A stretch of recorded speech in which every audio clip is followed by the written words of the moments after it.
I was feeling very positive when I left the U.S. With, a lot of offers and working in consulting. And it was one of these things where I was flying high. I was feeling great. I came here. I was like, look at all these consulting firms.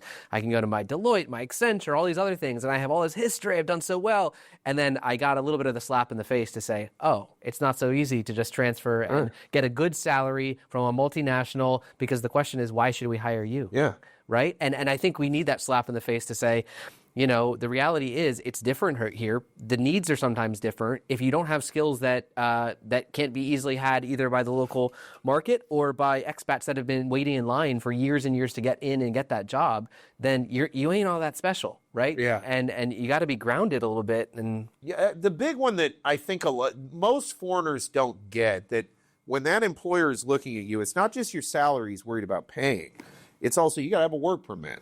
And that means, depending on what their corporate setup is, they may have to have a ratio of Thai employees to you versus your work permit, et cetera, et cetera. There's all kinds of hidden sunk costs that go in from the employer side that I think when you're new, especially, and you're young, or just new, that you don't really see because, again, it's just not something that factors into people's thinking.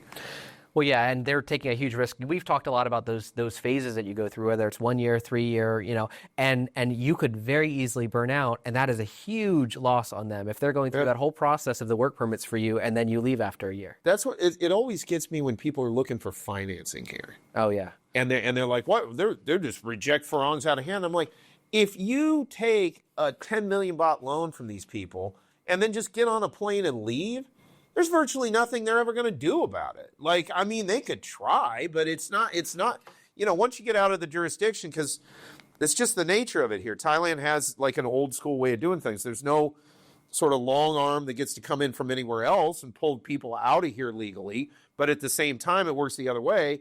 That's why they don't want to finance a bunch of Farang, because you're not Thai. They can't track you down. Like you say, I mean, if they give you a great job and then you burn out in 6 months, I mean, that's a huge cost that's just gone to waste for them.